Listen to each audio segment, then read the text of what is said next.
bienvenue à ce séminaire, à ce webinaire, du réseau Élan. Et puis finalement, notre débat, on va l'orienter sur une question, jeunes talents et managers seniors. Finalement, est-ce que ça nous amène vers un management durable? Voilà, ça va être ça notre sujet. Alors, on a fait appel à Philippe, qu'on connaît effectivement ensemble avec Élise depuis longtemps.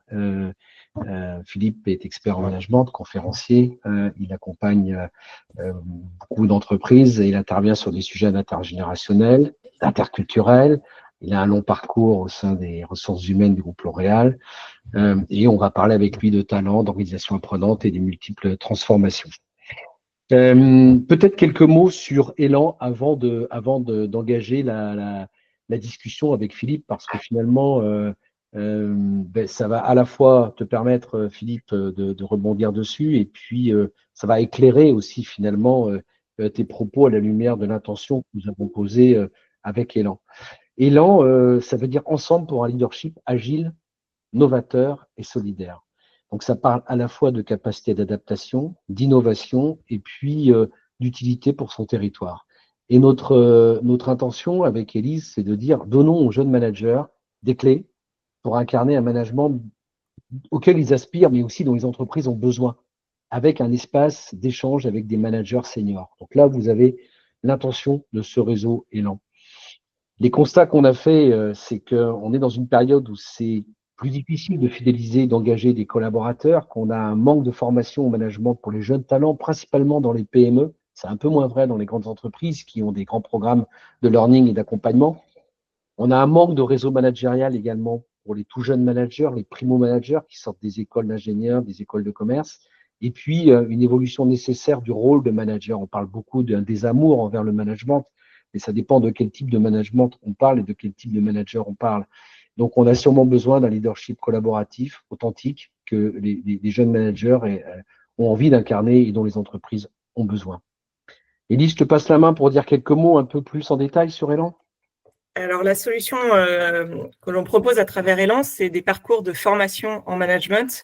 Un premier cycle au sein d'un cercle jeunes talents, donc pour les managers ou les futurs managers de 22 à 35 ans, donc au sein d'un cercle de 14 à 16 participants en local, vraiment sur le territoire, sur leur territoire.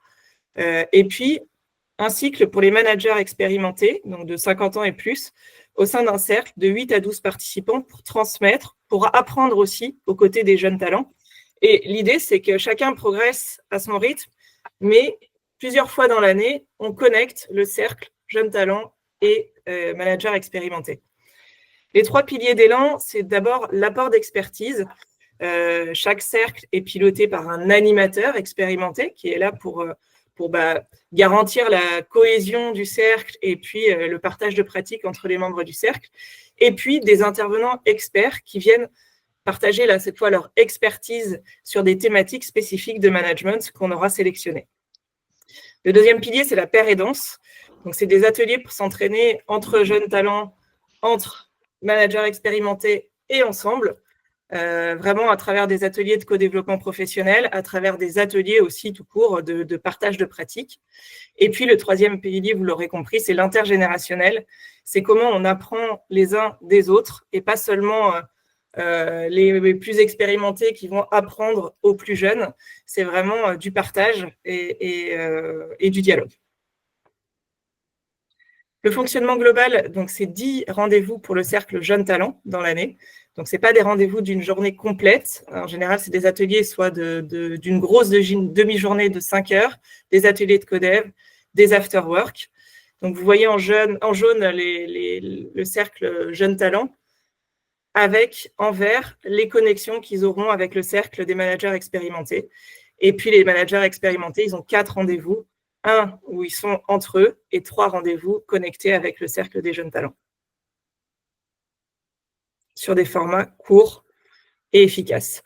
Pour l'atelier d'ancrage et d'entraide, donc le dernier atelier de la dernière brique jaune pour les jeunes talents, c'est un atelier qu'on imagine en solidarité avec une association d'intérêt général du territoire, ou comment, avec tout ce qu'on a appris dans le cercle en termes de management, on peut le retranscrire et aider une association de son territoire pour être plus impactant et pour apprendre aussi en transmettant.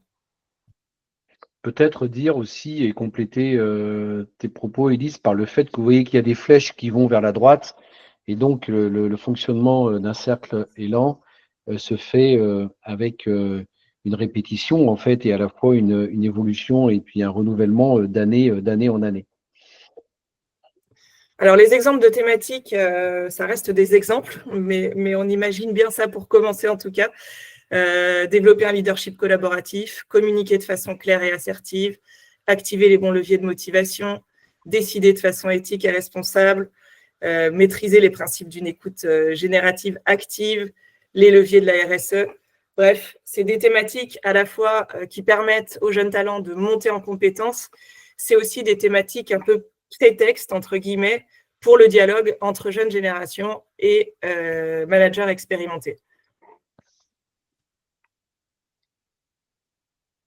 Donc, la singularité, c'est que ce sont des cercles qui sont à la fois interentreprises et intergénérationnels, avec beaucoup d'expériences, de partage d'expériences et une approche innovante. Un cadre de confiance et de confidentialité. On ne rentre pas dans le cercle à n'importe quel moment. Il y a des parcours qui se font.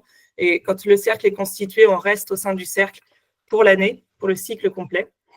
Et ce qu'on vise, c'est des managers à impact positif, à la fois pour les individus et leurs équipes, mais aussi pour leur territoire. Merci Élise. Pour garantir la progression des participants au sein de ces cercles et puis apporter le cadre de confiance et de confidentialité, il faut une membrane sûre et protectrice et ce sera le rôle des animateurs et des animatrices du réseau Élan et de ces cercles. Et donc, on a décidé de commencer à créer des cercles dans 3 départements, la Vendée, la Loire-Atlantique et l'Ille-et-Vilaine. Et donc, on a la chance d'avoir avec nous, lors de ce webinaire, nos animatrices et nos animateurs futurs de ces cercles. Donc, peut-être un mot qu'on vous entende, Rachel, Clément, Caroline, Thierry, Fabienne et Angela, et puis nous dire un mot pour vous, de Élan pour vous, cet engagement, qu'est-ce que vous y mettez derrière?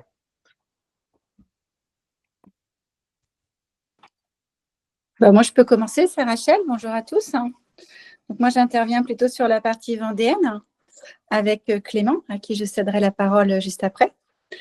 Et donc, pour moi, l'enjeu, c'est vraiment de travailler en intergénérationnel, de s'enrichir, de permettre aux managers de s'enrichir les uns des autres de leurs pratiques, mais aussi d'évoluer sur une expertise dédiée en fait à leur approche, en âge. Si moi j'avais commencé jeune manager, je fais partie des seniors maintenant, et avec des clés un petit peu plus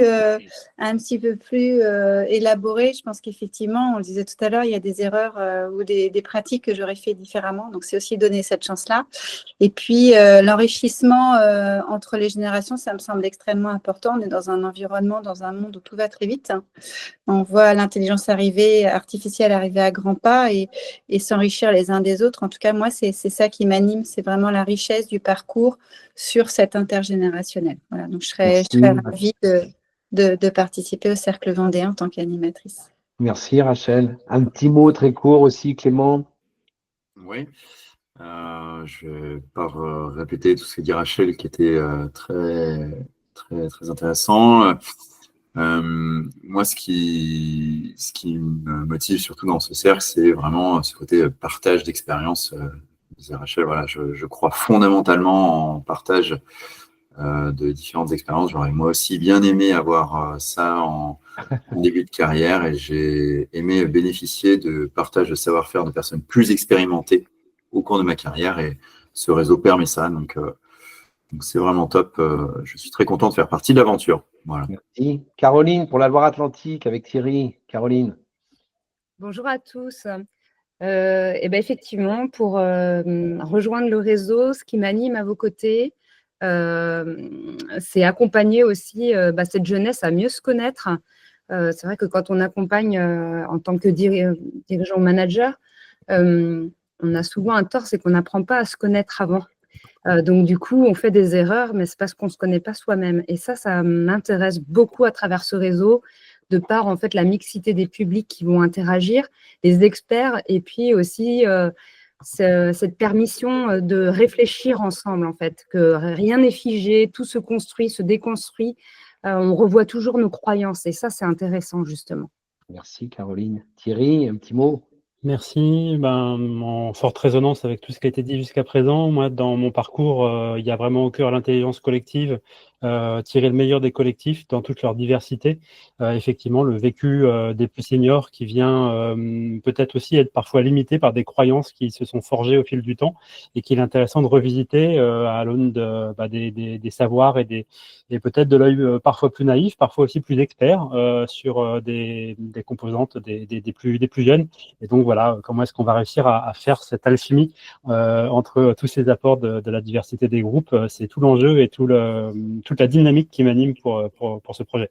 Merci Thierry. Et puis, on ne va pas se contenter de la Loire-Atlantique et de la Vendée, on va aller aussi en Ille-et-Vilaine avec Fabienne et Angela. Fabienne? Oui, écoutez, ravie d'être parmi vous ce soir, très alignée avec mes autres animateurs de cercle. Je dirais en complément la notion dans cette période où tout est accéléré, prendre le temps de se poser, trouver ce juste temps de partage, et de richesse à tous les niveaux. Donc voilà, impatiente de démarrer cette aventure. Impatiente de prendre le temps, Fabienne. Oui. Exactement. Et Angela, alors, toi? Bonjour à tous, honorée de clôturer ce tour de présentation. Pour éviter la redite, ce qui fait sens en tout cas pour moi, c'est d'éviter en effet que la fracture générationnelle, elle s'installe dans les entreprises et je crois beaucoup, comme tout le monde je pense, à la complémentarité en fait des générations entre elles. Donc je suis très enthousiaste à l'idée de lancer ce réseau en Bretagne aux côtés de Fabienne. Alors Philippe, une fois que tu as entendu ça, j'ai une première question pour toi. Merci à vous déjà, mais et Philippe, ce qui me vient, c'est une première question. Donc tu as vu que dans les cercles, il y avait des cercles de jeunes talents, des managers, primo-managers ou des jeunes qui sortent d'école, qui vont devenir managers. Et la première question que j'ai envie de te poser, avant de parler de management durable, intergénérationnel, c'est quoi un jeune talent pour toi? Est-ce que tu as une définition de ça que tu veux nous partager? Et peut-être il y aura des questions dans le chat et on t'interrompra avec Élise pour avec plaisir. Si ça te va. Oui, c'est très bien. Et puis démarrons comme ça, j'ai envie de dire. Avec plaisir. Merci Élise, merci Jean-Luc. Oui, la notion de personne talentueuse est très importante pour moi. Et ça m'amène aussi à vous dire le privilège et le plaisir que j'ai d'être avec vous et je me sens très en bonnes ondes, en vibration. Je préfère parler d'ailleurs de personnes talentueuses que de talent. C'est déjà un premier partage entre nous parce que je pense qu'on a des prédispositions quand on est, mais qu'il faut toujours en fait avoir autour de soi, et c'est tout l'enjeu, je pense aussi d'Élan, un environnement apprenant. Et donc nous sommes, je considère que nous constituons ce réseau, nous sommes des créatrices et des créateurs d'environnements apprenants. Et c'est à cette condition seulement qu'on peut parler pour moi de personnes talentueuses. Alors une personne talentueuse, pour moi, elle a 6 caractéristiques, Jean-Luc. Est-ce que tu veux que je les détaille petit peu tout de suite? On les prend et on va t'écouter avec attention. Je suis à votre entière disposition, bien sûr, et puis on va vous faire des cadeaux aussi, on va vous envoyer des livres, tout ça, des documents. La première caractéristique pour moi d'une personne talentueuse, c'est qu'elle est différente de la personne qui la reçoit. Ça, c'est la première chose. Et avec elle, on peut supposer qu'on ne va pas vivre simplement un rendez-vous, parce qu'un rendez-vous, ça se cale dans l'agenda et ça se déprogramme, mais une rencontre. Ce soir, nous vivons une rencontre. Et une rencontre, c'est du coup, et ça c'est très élan aussi, une posture d'accueil à l'inconnu. C'est un acte volontaire, le management. Donc, une personne talentueuse, elle me percute dans mes évidences. Et je pense que ça va être des très beaux moments vécus au sein du réseau. Un talent, c'est quelqu'un qui, par son art du questionnement, me touche à l'essentiel. C'est quelqu'un qui, à un moment donné, va m'amener à bifurquer, à voir les choses autrement. Et j'aurai à cœur, dans quelques minutes, de prendre quelques exemples que j'ai pu vivre dans mon parcours, qui m'ont amené à faire bifurcation. Et en ce moment, nous sommes très nombreux à vouloir réinventer nos vies. Donc une personne talentueuse, premier point, elle est différente. Elle m'amène aussi à revisiter du coup mon modèle culturel. Je vais y revenir. La deuxième caractéristique pour moi, c'est qu'une personne talentueuse, elle délivre du résultat. Sinon, ça s'appelle un potentiel en management. Un potentiel, on suppose, on est d'accord. Non, non, non, non, non. Le talent, il délivre du résultat à haut niveau de contribution. Sinon, c'est une petite star. Sinon, c'est quelqu'un qu'on peut avantager pour de mauvaises raisons liées à son parcours, à son âge, à son origine, à son appartenance communautaire. Mais s'il ne délivre pas, en fait, de résultats, pour moi, ce n'est pas un talent, c'est un potentiel. Et donc, un talent, c'est quelqu'un qui délivre à haut niveau de contribution. J'insiste là-dessus. La troisième caractéristique que je vous propose, quand on évoque une personne talentueuse, pour moi, une personne talentueuse, et c'est sûrement peut-être plus original, elle est généreuse. C'est-à-dire qu'elle transmet aux autres parce qu'elle a ce souci de l'écoute active, des tours de main, des bonnes pratiques et même un coup d'œil. Elle capitalise les expériences et le fait qu'elle soit généreuse l'accélère. D'ailleurs, elle nous quitte en bons termes et des années plus tard, on se souvient d'elle. C'est ce que le philosophe Michel Serres appelle d'une très jolie expression l'énergigramme, l'intelligence du lien. Et ça, je sens qu'au sein de notre réseau, il y a cette préoccupation de l'intelligence de l'autre. Une personne talentueuse, des années plus tard, on continue d'en parler. Tiens, c'est la façon de réfléchir d'Elisabeth. Tiens, c'est la manière d'appréhender le problème de Samir. Et on s'en souvient des années plus tard. On est en quelque sorte en archipel de relations avec des personnes talentueuses. Et je suis sûr qu'année après année, au sein du réseau, il y aura une densification de ces archipels de relations. Un talent, c'est quelqu'un de différent. Un talent, c'est quelqu'un de contributeur. Un talent, c'est quelqu'un de généreux. 4, pour moi, une personne talentueuse, elle est énergivore. C'est comme une belle journée de formation. On en sort avec une belle fatigue. On a bien travaillé ensemble. Énergivore, c'est parce qu'elle nous amène en fait à placer la conversation à un très haut niveau d'exigence. Une personne talentueuse, elle veut souvent co-construire avec toi. Ça, si vous voulez, je pourrais y revenir avec plaisir. 5, une personne, et je le distingue d'ailleurs, une personne talentueuse, elle est chronophage. Je le distingue d'énergivore, j'aime bien le distinguer. Parce que si elle me prend du temps, ça veut dire que je compte pour elle. Et à ce moment-là, je suis un aimant opportunité. Je suis pour elle un carnet d'adresses sur pattes. Je suis pour elle un des îlots de l'archipel du réseau Élan.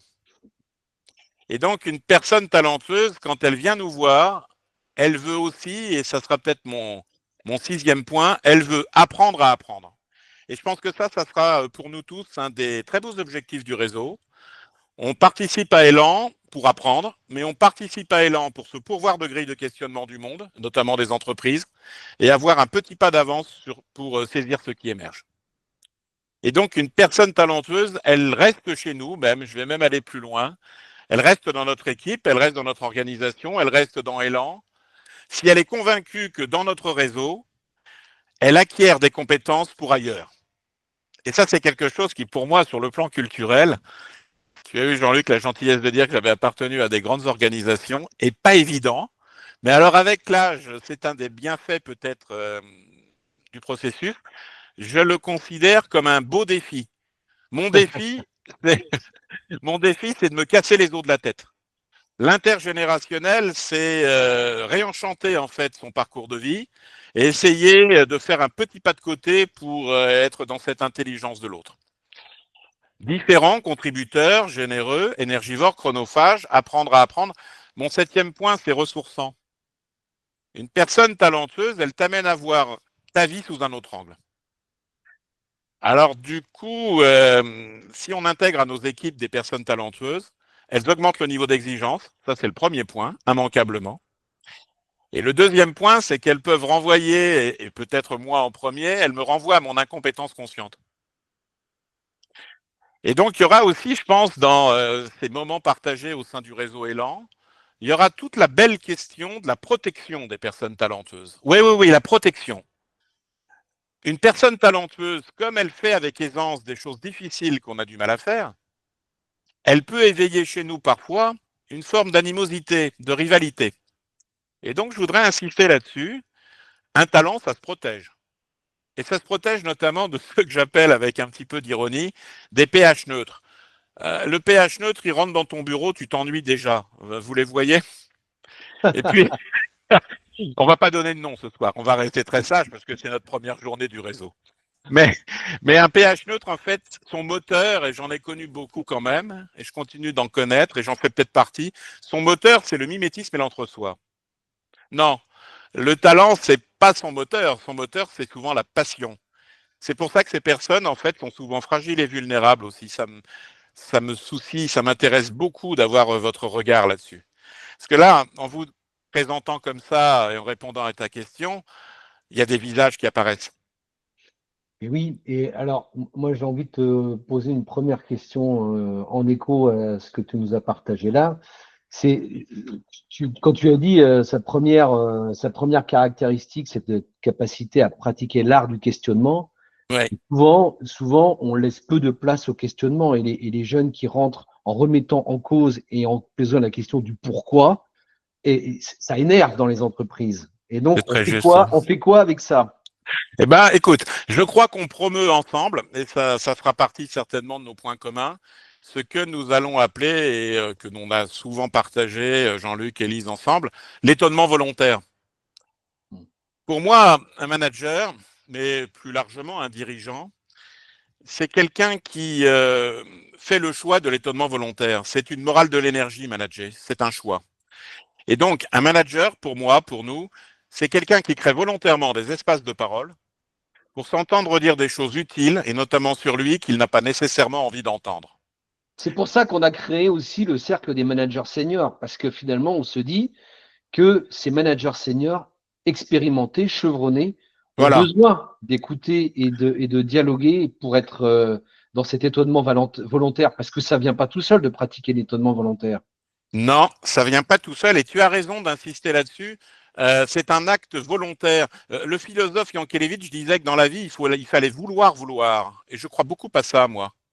Il ne faut pas laisser faire les choses, car la pente, naturellement, c'est le conformisme. Non, la gestion des talents, c'est une invitation à sortir aussi du nivellement et de l'égalitarisme. La gestion des talents, pour moi, et l'intergénérationnel, tel que je l'entends, c'est une invitation à l'équité. Identifier et assumer dans nos équipes des différences qui profitent à tous. Elan, pour moi, c'est une école de la différence qui assume un art du questionnement. Et je vais le proposer, parce qu'on réfléchit ensemble, mais je vais vous le proposer comme ça. Quand on dit qu'on questionne, et que, d'une certaine manière, notre réseau Elan est une école de questionnement, moi, je voudrais vous proposer ça. La première chose, c'est qu'on questionne l'autre. Plus on est inquiet, plus on questionne l'autre, dans des tableaux de bord, des critères de mesure, des indicateurs de progrès. Et plus le temps nous paraît court, on a de moins en moins de temps pour tempérer. Bon, ça, c'est questionner l'autre. La deuxième chose, et je suis sûr que dans nos expériences et moments élans, il y aura ça, on se questionnera à la lumière d'une femme experte, d'un homme expert, d'un certain nombre de différences générationnelles. On se questionnera, on sera en réflexivité active. Et la troisième chose, quand on dit qu'on questionne, et ça, je crois que c'est vraiment pour moi primordial, c'est de se laisser questionner. Je dirais ça. Élan, pour moi, c'est une école où on doit se laisser questionner. Alors ça, c'est l'étonnement volontaire. Et tu as raison, Jean-Luc, de dire que c'est pas naturel. Du coup, il faut préciser. Pour moi, l'étonnement volontaire, c'est trois choses. La première chose, c'est suspendre son jugement. Se hâter de ne pas juger trop vite. Tel que je l'imagine, le réseau Élan sera aussi une école, je dirais, de sagesse par rapport à nos premières impressions, par rapport à nos présomptions de compétence ou d'incompétence. Tiens, il n'a pas le physique de l'emploi, il n'a pas un patronyme qui me revient, il n'a pas des croyances religieuses qui sont en lien avec l'idée que je me fais des croyances religieuses. C'est cette distance nécessaire pour moi qui demain fera la différence dans les entreprises. Suspendre son jugement. La deuxième chose, quand on dit qu'on s'étonne volontairement, c'est distancier son regard. Et alors là, dans nos moments d'échange entre jeunes et moins jeunes, je souhaite de tout cœur que les anciens et les jeunes deviennent mutuellement chacun des femmes et des hommes ressources. Qu'est-ce que j'entends par femme et homme ressources? C'est quelqu'un qui vient volontairement te voir pour te dire quelque chose d'utile sur toi, ta personnalité, ton tempérament, la manière dont tu es vu par les équipes, que tu n'as pas forcément envie d'entendre, mais qui te fait grandir. Et donc ça, j'insisterai, moi, quand je croiserai ensuite nos jeunes et nos moins jeunes au sein du réseau Élan, pour leur demander, mais quels sont vos hommes et femmes ressources? Et pour moi, au bout d'une année d'activité, il en faut 3 ou 4. C'est les personnes qui te donnent, par exemple, tes surnoms, qui te disent, voilà le surnom que tu portes, Voilà le petit nom qu'on te donne. Et là, tout d'un coup, tu tombes de l'armoire. Mais Ben c'est oui, bien de tomber de l'armoire. ça révèle ce qu'on connaît dans la fenêtre de Johari, la zone aveugle. Exactement. C'est ça. Et donc, à un moment donné, on sait qu'on est incompétent, inconscient dans la fenêtre de Johari, et il faut qu'on fasse un travail. Et ce travail, c'est la rencontre. C'est pas simplement un rendez-vous qu'on programme. Et une rencontre, j'insiste là-dessus, c'est d'abord en fait un moment de dérangement au sens de François Julien, le philosophe. Déranger, décoïncider. Et son dernier livre, Vivre enfin, magnifique. Suspendre son jugement, distancier son regard. Et puis, j'ai envie de vous proposer ceci. La troisième chose, peut-être plus ambitieuse, c'est de tenter d'expliquer aux autres comment on a l'impression de fonctionner. Ça veut dire quoi, ça? Tenter Euh, d'expliquer aux autres comment on fonctionne? Ça veut dire en fait que l'on ne prend pas assez de temps dans la vie à expliquer aux autres son mode d'emploi. Et qu'est-ce que c'est pour moi que le mode d'emploi? Et ça, je me suis attaché et je continue de le faire avec des collectifs, dirigeants, dans l'humanitaire, syndicaux, des personnes qui me tiennent à cœur beaucoup. C'est répondre par exemple à cette question, quelles sont les 3 choses sur lesquelles tu ne transiges pas? D'accord. Qui est un formidable exercice de découverte mutuelle. Et à ce moment-là, en fait, ça fait écho, Jean-Luc, tu vois, à une phrase de Lévi-Strauss que j'adore, pour être proche, il faut s'approcher. Si on veut véritablement être utile à quelqu'un, c'est à nous de faire le premier pas pour tenter de rentrer dans cette zone d'échange, de rencontre. Et donc, son mode d'emploi, c'est ce sur quoi je ne transige pas, mais qui est vraiment une invitation à tendre la main. Et donc, quand on dit qu'on s'étonne volontairement, qui est à mon avis la clé de voûte d'une posture intergénérationnelle réussie, on doit suspendre son jugement, ça c'est un acte volontaire de démarrage. On doit accueillir ce que l'on ressent quand on le ressent, et c'est pas toujours facile. Quand on est fatigué, on s'entoure toujours de gens qui nous ressemblent. Quand on est inquiet dans la société, c'est pareil. Et donc, je suis sûr que notre lumière, ça sera l'optimisme de combat au sein du réseau. L'optimisme de combat, véritablement décider en fait que la rencontre vaut toujours mieux que le rendez-vous. Et puis la troisième chose, c'est expliquer à l'autre son mode d'emploi.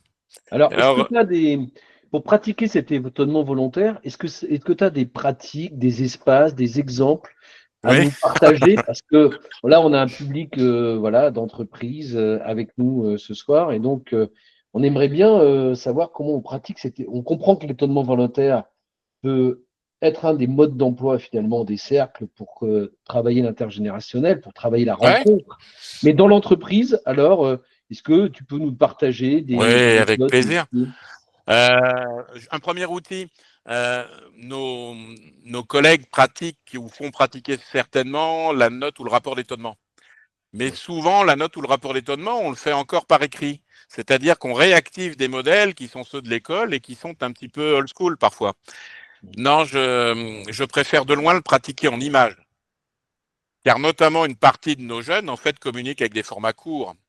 Et donc, quand ils sont sur TikTok, Instagram ou Snapchat, ils vont pas forcément avoir tout de suite en tête de rédiger un rapport d'étonnement. Pour moi, il y a ça aussi, réenchanter nos pratiques managériales. Alors, la note ou le rapport d'étonnement, pour te le donner de façon très, très rapide, et puis ce que je vais faire, c'est que je vais offrir au réseau mon livre du manager. Je vais vous offrir ça, qui est un ouvrage de synthèse, et ça me fera très, très plaisir que de vous l'offrir.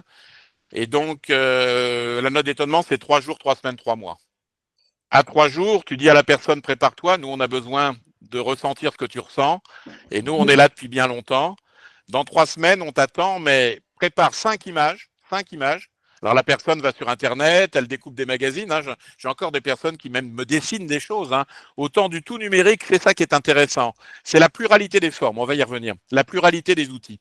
Et puis 3 semaines plus tard, la personne vient et je me souviens d'une jeune femme catalane quand j'étais DRH chez L'Oréal qui m'avait montré un vieil ordinateur des années 80.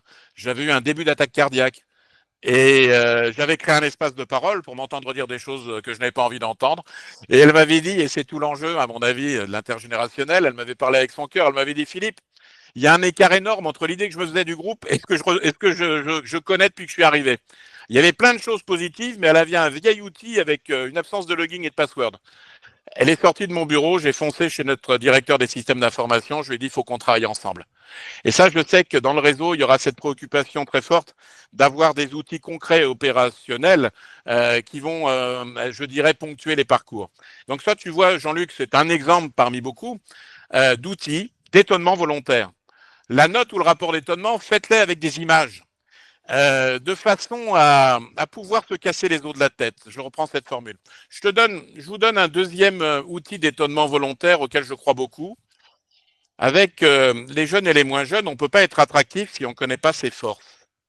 Et notamment si on est une PME avec des moyens limités et avec une énergie magnifique. Quelqu'un qui est aux commandes, une équipe dirigeante d'une PME, il y a un exercice d'étonnement volontaire que je trouve magnifique à faire et à faire faire.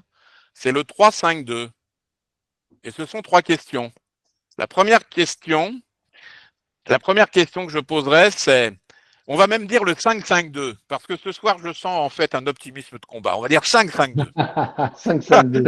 On va dire C'est pas une tactique 5-5-2. de foot, hein. 5-5-2, c'est pas une nouvelle disposition sur le terrain de foot. C'est vrai que ça fait un petit peu en fait l'organisation de l'équipe avant un match. Alors la première question, c'est quelles sont les 5 bonnes raisons de rejoindre ton entreprise qui existent peu ou pas chez ton concurrent principal? D'accord. Ça, c'est un super exercice à faire avec vos équipes dirigeantes, avec ceux et celles que vous accompagnez. Et le concurrent principal, c'est celui qui nous fait des misères sur le bassin d'emploi. C'est ça l'idée. Nous, on est dans le secteur automobile. Nos concurrents ne sont pas forcément innovateurs à ce moment de l'histoire, mais il y a une entreprise néerlandaise qui vient de s'implanter là où nous sommes du côté d'Orvaux et qui a un parcours d'intégration magnifique. Et nos meilleurs éléments, ceux qu'on a appelés des talents, commencent à être sensibles à ces sirènes. Bon, ça, c'était la première chose. On ne peut pas être attractif si on ne connaît pas nos forces. Et un comité de direction, ça, c'est un exercice magnifique à faire une fois dans l'année. Séminaire ouvert, les 5 bonnes raisons de nous rejoindre, qui existent peu ou pas chez notre concurrent principal. Le 5, c'est les 5 raisons de nous quitter. Alors ça gratte un peu plus, mais c'est tout à fait intéressant aussi. Et la troisième question, j'aime beaucoup la poser aussi, et je pense qu'elle est utile, c'est les 2 actions managériales à mettre en place tout de suite chez nous pour faire de la coexistence générationnelle une véritable intégration des différences. Passer de la fade tolérance à la reconnaissance des parcours de vie. C'est ça aussi pour moi, Élan. Passer de tolérer, on coexiste, à intégrer. Je vais le dire avec les mots du philosophe. Changer en échangeant, sans se perdre ni se dénaturer. C'est ce que je souhaite à tous les membres de notre réseau.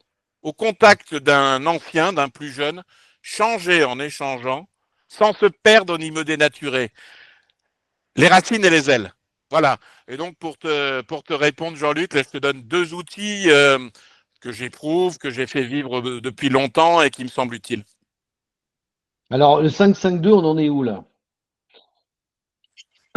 Et bien là, je t'ai donné les 3 questions. On a les 5 bonnes raisons de 5 raisons de nous rejoindre, 5 raisons de nous quitter, voilà. Et 2 actions à mettre en place pour passer de la tolérance à quelque chose d'intégré entre générations.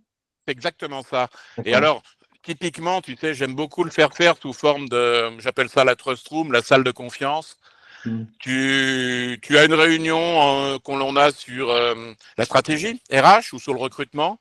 Et on donne la consigne à tous les participants de la réunion qu'ils peuvent se lever et qu'ils peuvent aller compléter en fait leurs réponses sur des paperboards qu'on a ordonnés dans la salle. 3 questions, 3 papers. Et tu disposes ta salle comme ça. Tu donnes la consigne on peut marcher. Quand on marche, en fait, en quelque sorte, on se ressource. Et surtout, on envoie un signe auquel nous sommes très attachés d'intelligence collective. C'est-à-dire que chacun contribue dans l'organisation. Et l'équipe dirigeante peut évidemment, elle le doit d'ailleurs, intégrer du coup à ces rencontres. Des tout jeunes, ils sont là chez nous depuis 15 jours, ils sont en stage ou en alternance. Et puis des personnes parfois à qui on demande moins de choses parce qu'elles font partie du paysage, mais elles sont extrêmement généreuses aussi. Et c'est une excellente façon comme ça d'associer les forces. L'intergénérationnel, c'est aussi une école d'association des forces. Alors, on a baptisé ce webinaire Jeunes talents et manager senior égale management durable avec un point d'interrogation. Et donc, c'est quoi un management durable? Ou en tout cas, comment on a vu la conjugaison qu'on pouvait faire entre des managers seniors et des jeunes talents. Et du coup, vers quelle vertu ça développe dans l'entreprise? Qu'est-ce que ça développe de positif dans l'entreprise? vers quoi ça mène l'entreprise qui sait conjuguer ça dans les entreprises que tu rencontres? Qu'est-ce que tu observes dans celles qui sont bonnes là-dedans? Qu'est-ce que ça développe? Ça développe de la création de valeur et ça développe l'idée qu'une entreprise qui devient apprenante et intégrante, c'est une entreprise qui va intégrer tous les âges, toutes les origines, beaucoup de métiers. Et pour moi, il y a 3 conditions. La première, et on l'a déjà un peu travaillé ensemble, c'est la protection des personnes talentueuses. Ah oui. En favorisant l'équité, en luttant contre l'égalitarisme et le nivellement. Et on protège un talent en lui donnant plus de temps qu'aux autres. Et quand on est avec elle ou avec lui, plus d'écoute active, plus d'attention vigilante, une vraie qualité de présence. Donc ça, c'est le premier gain, ou plutôt la première condition. Une entreprise apprenante ou intégrante, la première condition, c'est la protection des talents. La deuxième condition pour moi, c'est la montée en compétence de notre premier niveau d'encadrement. Celui qui en ce moment est un peu entre le marteau et l'enclume, au plus près du terrain, vraiment, au plus près du terrain, et qui parfois, et souvent quand on l'écoute, nous disent on a de moins en moins de temps pour faire, notre espace temporel se contracte, mais on a dans le même temps de plus en plus de gens à qui on doit expliquer ce qu'on fait. Notre espace social se dilate. Et donc ça, c'est pour moi une cible prioritaire. Il n'y aura pas de société plus harmonieuse si on ne prend pas le temps, et je sais votre attachement à cette cause, de monter en compétence des personnes qui managent des collègues qui sont aussi souvent leurs amis. Et donc, comment on dépasse la personne qu'on est pour incarner un statut et pouvoir être utile aux autres. Ça, c'est ma deuxième condition. Et ma troisième condition, donc protection des personnes talentueuses, montée en compétence du premier niveau d'encadrement. Et ma troisième condition, c'est l'alignement de l'équipe dirigeante autour de valeurs. Alors, quand on parle de valeurs, pour moi, il y a 3 niveaux de valeurs. Il y a les valeurs qu'on affiche. Tout le monde l'écrit, personne n'y croit. Alors là, ça serait l'harmonie intergénérationnelle. Ça peut être un slogan creux si on en fait juste un discours de façade. Ce qui est important, c'est de savoir qu'il y a toujours un écart entre ce que l'on affiche et ce que l'on fait. Et donc, quand 2 équipes se rapprochent et qu'il y a forcément des modes de fonctionnement différents, des façons de faire différentes, parfois même 2 personnes qui veulent occuper le même poste, il faut avoir toujours en tête que les valeurs affichées, c'est bien, mais ce qui est important, c'est les valeurs pratiquées et l'écart entre ce que l'on souhaite, l'idéal, et ce qu'on fait vraiment. 2 entreprises se rapprochent, il y a donc 2 personnes pour un poste. Et donc ça, c'est ce qu'on va dire la pratique. Et on va être de plus en plus attendu là-dessus. Et il y a un 3e niveau de valeur, en plus des valeurs affichées ou pratiquées, c'est les valeurs ressenties. Et dans l'exemple que je prenais de 2 entreprises qui se rapprochent, ou de 2 équipes qui, je dirais, fusionnent, c'est, dis donc, pourquoi je n'ai pas été choisi, moi? Explique-moi. Et donc, pour moi, notre horizon managérial premier, c'est moins la quête de sens. Nous sommes de tous les âges à vouloir du sens, depuis la nuit des temps. Je crois que c'est beaucoup plus la proximité managériale et la capacité à encourager ceux qui le méritent, mais également à pointer parfois ceux qui sont moins volontaires et contribuent moins dans le système. Ça, j'appelle ça l'équité. J'y suis extrêmement sensible. Donc, pour moi, l'intergénérationnel, c'est pas le nivellement, c'est identifier et assumer dans nos équipes des différences qui profitent à tous. Et cette formule d'Aristote, elle m'accompagne et je l'associe à une autre jolie formule de Lévi-Strauss. L'important n'est pas d'ouvrir les autres à la raison, l'important est de s'ouvrir soi-même patiemment aux bonnes raisons des autres. Et ça, je suis certain que ça sera aussi une des volontés d'Élan. Non pas imposer à un plus jeune ou à un plus âgé mon modèle, parce que ça, c'est assimiler l'autre, le transformer en chose et la chose chez nous. Non, ne pas courir le risque du jeunisme, comme ça peut m'arriver parfois quand j'enseigne. C'est une excellente, je dirais, expérience vécue à l'enseignement. Non, l'important n'est pas d'ouvrir les autres à la raison, l'important est de s'ouvrir soi-même patiemment aux bonnes raisons des autres. Et je suis sûr qu'à travers les sessions, ces jeunes et ces moins jeunes que nous allons accompagner vont se limer les cervelles et progressivement, en fait, vont échapper au risque du jeunisme ou de l'entre-soi. Les racines et les ailes. L'expérience de l'enseignement, j'en parle avec fougue et passion parce que c'est quand même, à mon avis, la 4e condition de réussite. Moi, j'ai un rêve, c'est que chacun des managers et des dirigeants enseigne dans notre société. Et que Élan participe de ces moments où on met ensemble l'enseignement, la pratique et la recherche. Et je sais notre attachement au territoire, votre attachement au territoire. Un territoire qui se développe dans le bon sens est un territoire dans lequel on croise les mondes sociaux, on favorise le métissage des trajectoires de vie et on voit se rapprocher l'enseignement, la pratique et la recherche. Nos meilleurs éléments devraient enseigner au moins 4 à 5 heures par an. Il n'y a pas de meilleure situation pour observer ce qui émerge. Moi, Jean-Luc, je rentre dans un amphithéâtre aujourd'hui et je pense à ce qu'on est en train de dire. Je rentre dans l'amphi, je n'ai personne qui me regarde. Je t'ai pas, toi, Jean-Luc, je n'ai pas Élise, donc je me prépare à m'étonner volontairement. Hein. Et là, je suspends mon jugement. C'est vraiment la condition d'accès pour essayer de travailler. Et quand je suis avec des jeunes qui ont 20, 21, 22 ans, dans certains pays, hein, ils ont leurs écouteurs maintenant. Là, je reviens d'un enseignement au Canada. Mes étudiants avaient des écouteurs dans l'amphithéâtre. Ils étaient avec moi et toujours avec quelqu'un d'autre en même temps. Ils sont donc dans un rapport au temps simultané, polychrone. Et quand je leur dis bonjour, je m'appelle Philippe Pierre, ils ne me regardent pas. Donc là, des fois, j'ai envie de reprendre l'avion tout de suite. Mais ils tracent mon histoire de vie. Oui. C'est ça, suspendre son jugement. C'est ça, distancier son regard. C'est ne pas voir monter en soi trop vite, en fait, ce grand risque du « c'était mieux avant » que souligne formidablement Michel Serres dans un de ses livres. Il faut absolument lire ça. « C'était mieux avant », c'est une antiphrase. Et donc, quand je suis face à eux, j'ai 5 canaux de communication. Ils sont plus jeunes que moi, bien sûr. C'est une des expériences de vie où ils ont toujours le même âge. Hein. Moi, j'en prends chaque année. Hein. Et d'ailleurs, c'est pour ça que je le dis, je ne cesse de le dire, les dirigeants devraient enseigner bien davantage. Et à ce moment-là, ils tapent mon nom sur Internet, ensuite ils cliquent sur image. Donc, ils me saisissent à travers la Big Picture. Ensuite, ils vont voir vidéo Philippe Pierre pendant mon cours.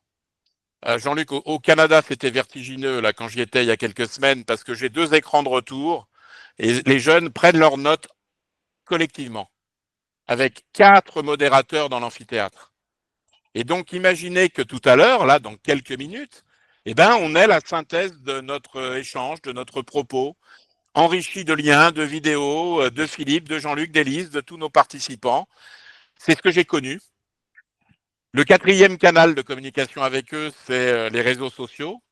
Et donc, il faut que pendant mon cours, que je jauge le nombre d'invitations que je reçois en direct sur LinkedIn. Et le 5e canal, c'est la micro-conversation. Ils sont en petite tribu d'appartenance, en communauté choisie. Ils sont avec moi et toujours avec quelqu'un d'autre en même temps. Écoute, il y a quelques semaines, 3 de mes étudiants sont venus à moi. Ils m'ont dit, Philippe, on vous a fait… Alors, dans l'amphi, ils me tutoient, hein, c'est marrant. Hein.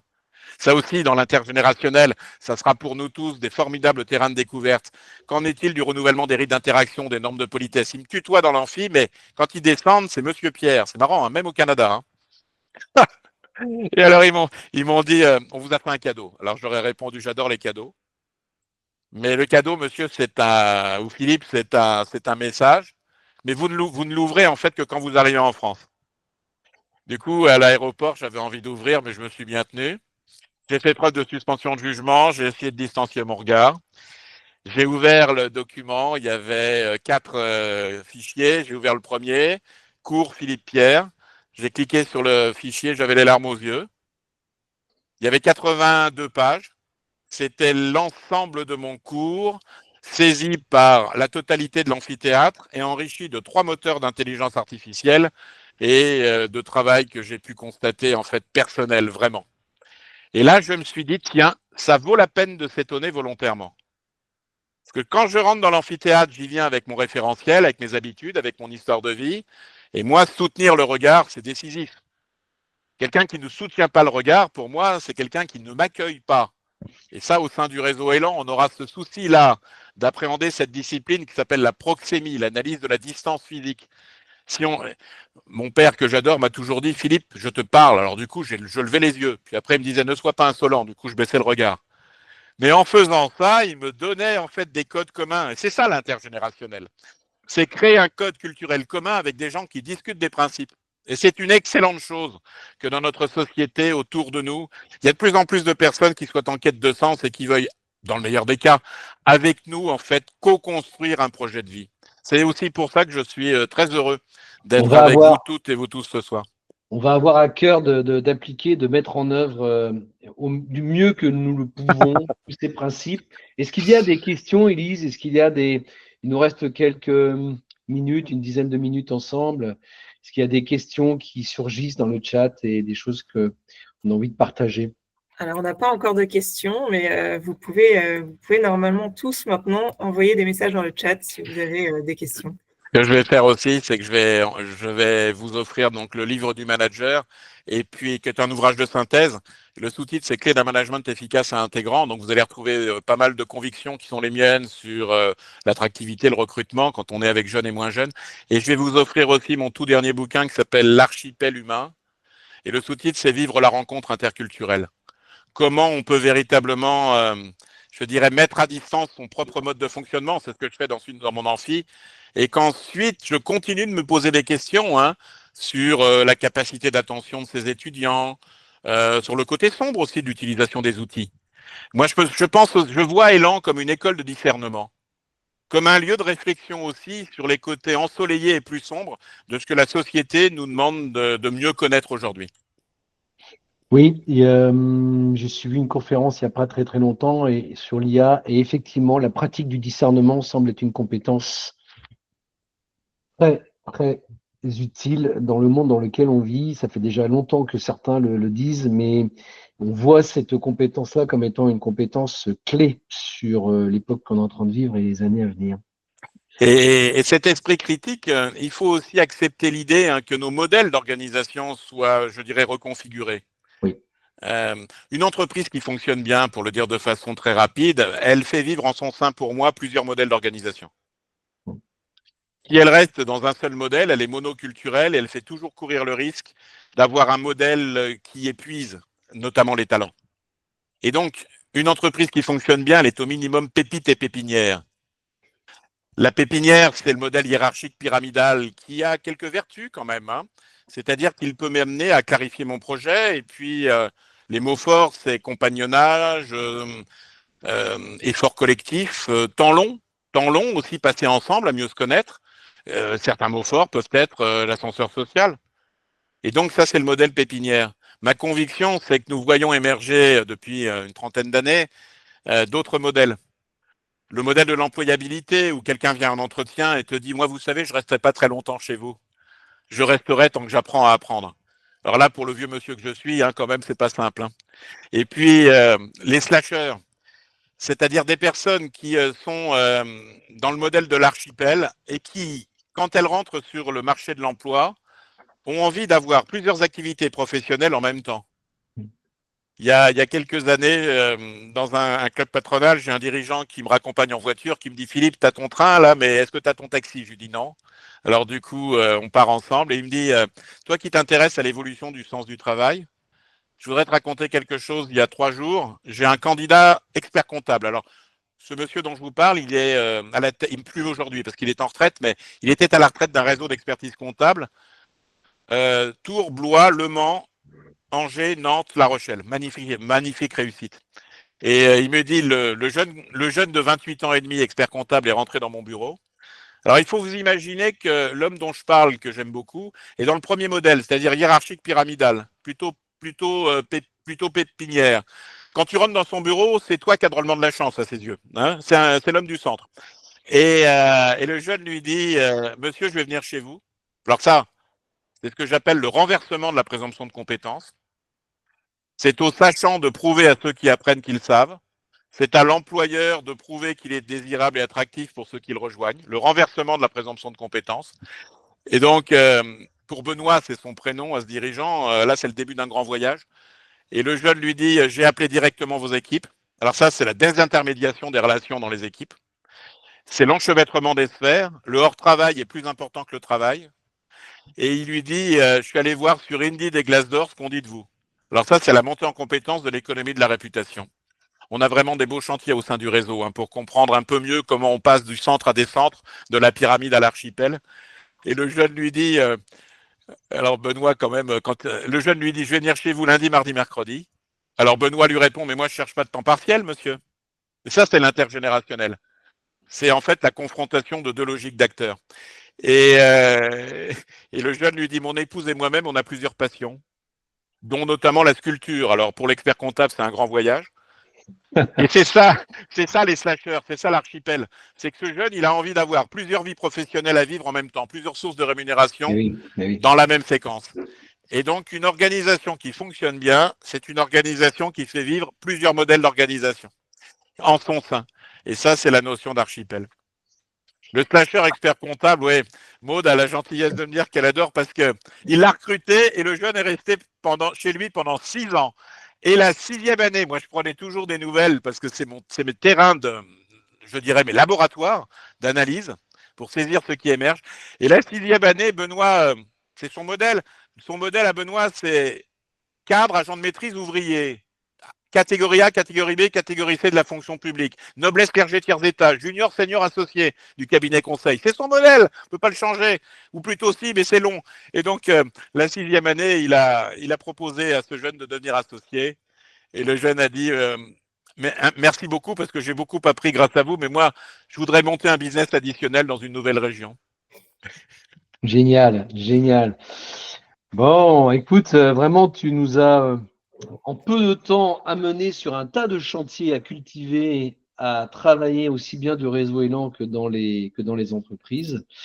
Donc, on va être effectivement au cœur de ces sujets-là, vous avez bien compris, avec un chemin qui va se dessiner pour les cercles en Vendée, en Loire-Atlantique et en Ille-et-Vilaine. Et on a bien compris que derrière tes propos, en fait, il y avait aussi la nécessité de se donner du temps, finalement, pour que tout ça évolue et que c'est pas en faisant un séminaire d'une journée ou de quelques heures qu'on faisait bouger les lignes, qu'il fallait déconstruire, reconstruire, retisser des liens et apprendre par les autres. Parce que moi, j'aime bien cette formule de apprendre par les autres, ça nécessite de se rencontrer. Et donc, le réseau Élan proposera des rencontres en présentiel. Hein, les rendez-vous, on a parlé de rendez-vous tout à l'heure, ce sera en présentiel, je tiens à le dire, parce que dans tes propos, ce que je sentais, et tu le disais aussi bien, c'est qu'on a besoin, pour être proche, de se rapprocher. Et donc, je pense vraiment très profondément que ça, c'est essentiel pour créer des conditions d'apprentissage fertiles, que d'avoir l'occasion de se rencontrer et fréquemment pour créer de la confiance, quoi. Merci Philippe. Est-ce qu'il y a il est 18h01. Élise, est-ce qu'on prend une ou deux questions? Est-ce qu'il y a des questions ou est-ce qu'on arrête là? J'ai mis nos coordonnées. Ouais, il y a Maud qui te fait un énorme merci Philippe. Bravo, merci à Maud. Elle est fan et bravo à l'initiative Élan.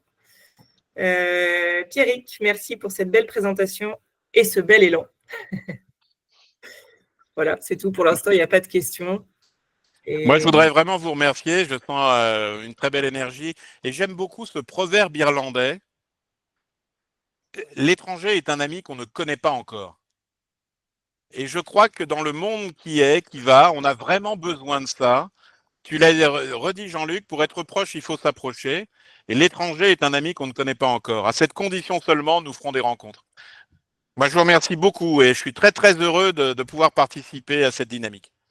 Merci Philippe. Et du coup, alors, les livres que tu nous as offerts… Je vais vous les envoyer tout de suite. Je vais vous les envoyer tout de suite en format PDF. J'ai plus les moyens que j'avais quand j'étais DRH de grands groupes, mais je vais vraiment tenir ma promesse. Et puis, je vais vous envoyer aussi 3 ou 4 podcasts sur ces sujets-là parce que ça fait… j'ai cette chance d'intervenir souvent sur ces sujets qui me tiennent à cœur. Voilà, merci beaucoup. Super, merci Philippe. Et donc, on renverra tous ces liens aux participants. Merci à tous. Bonne soirée. Merci pour votre présence. Merci encore Philippe. Merci pour ces partages. Et on reste évidemment à votre écoute. Hein. Il y a la page LinkedIn du réseau Élan. Et puis, vous avez nos coordonnées qui s'affichent. Donc, pour aller plus loin, pour découvrir Élan, prenez nos coordonnées. On se fera un plaisir de répondre à vos questions, de vous en dire plus sur où est-ce que ça démarre, comment, quand, et tout ça, évidemment. Et c'était pas l'objet ce soir, vous avez bien compris. Et en tout cas, on restera à votre écoute, Élise et moi, avec les animatrices et les animateurs du réseau Élan. Voilà, on vous souhaite une bonne soirée. Au revoir. Merci.